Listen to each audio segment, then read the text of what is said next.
You're lying in bed, replaying something small, and suddenly your mind jumps to the worst possible outcome.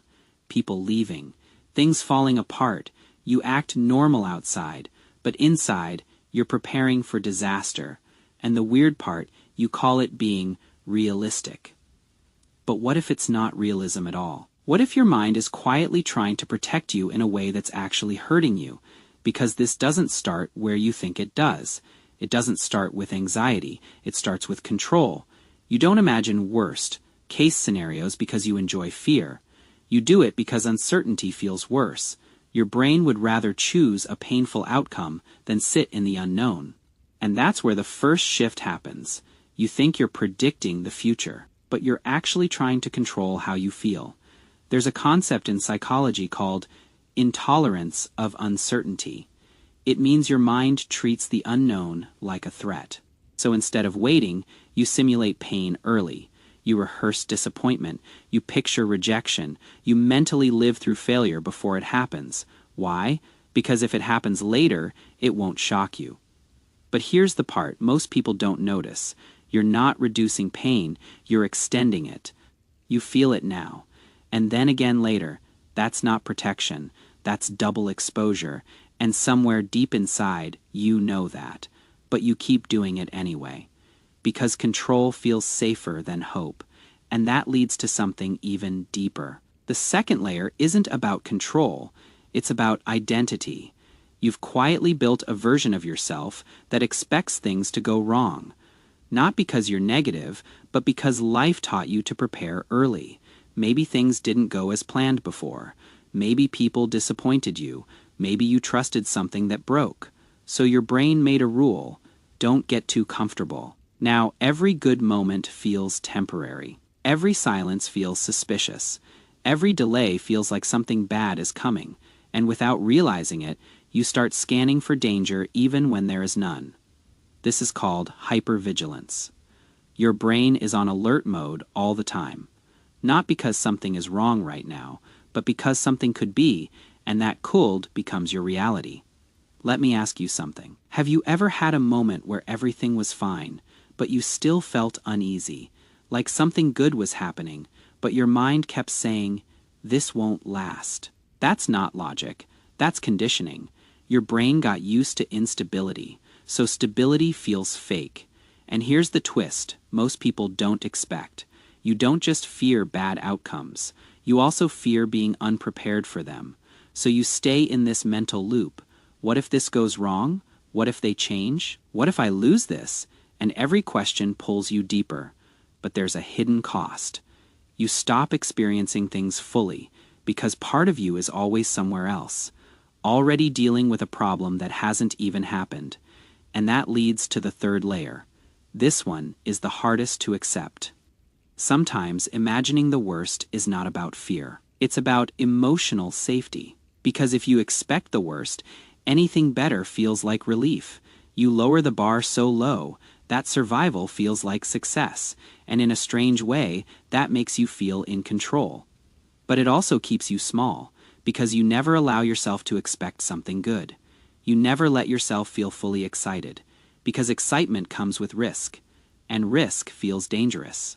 So you stay in the middle. Not too hopeful, not too disappointed, just guarded. There's a study in cognitive psychology about something called defensive pessimism. It shows that some people intentionally expect negative outcomes so they can manage their anxiety. It works, temporarily. But over time, it trains your brain to default to fear. It becomes automatic. You don't choose worst case thinking anymore. It chooses you. And this is where most people misunderstand themselves. They think, I'm just an overthinker. But overthinking isn't random. It's patterned. It's learned. And most importantly, it's reversible, but not in the way you think. You don't fix this by forcing positive thoughts. That doesn't work because your brain doesn't trust positivity. It trusts evidence. So the real shift starts here. You stop asking, what if this goes wrong? And start asking, what am I assuming right now? That question changes everything because it brings you back to reality. Not imagined scenarios, not future fear, just what's actually happening. And here's something powerful most people miss. Your thoughts feel real, but they're not always true. Just because your mind shows you something doesn't mean it's a prediction. Sometimes it's just a memory, wearing a different mask. And when you realize that, you start separating yourself from the thought. Instead of getting pulled into it, you observe it. You question it. You let it pass. And slowly, that constant pressure in your mind starts to loosen, but there's still one final piece. And this is where everything comes together. Ask yourself honestly, if you stopped imagining worst-case scenarios, what would you feel instead? Excitement, hope, peace. Now ask yourself this. Do those emotions feel safe to you, or do they feel unfamiliar? Because sometimes the real problem isn't fear. It's that you don't trust good feelings to last. So you replace them with something predictable, even if it hurts. And that's the internal conflict. You want peace, but you prepare for chaos. You want connection, but you expect distance. You want stability, but you anticipate loss. And your mind keeps trying to resolve that tension by choosing the one thing it understands best, certainty, even if that certainty is negative. But here's the truth that changes everything. You don't need to predict pain to survive it. You've already proven that. Every hard thing you've been through, you didn't predict it perfectly. You didn't prepare for it completely. But you handled it anyway. That means something. That means you are more capable than your fear allows you to believe.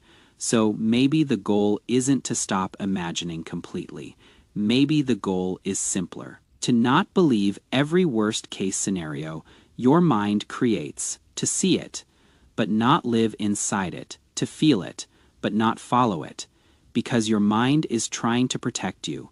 It just learned the wrong method. And now you get to teach it a better one.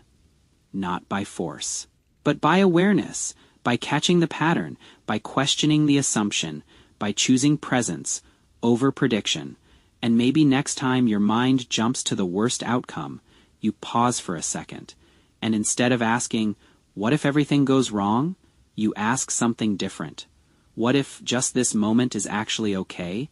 And if it is, maybe that's enough for now. So tell me honestly, how much of your fear is real, and how much of it is just your mind trying to protect you the only way it knows how?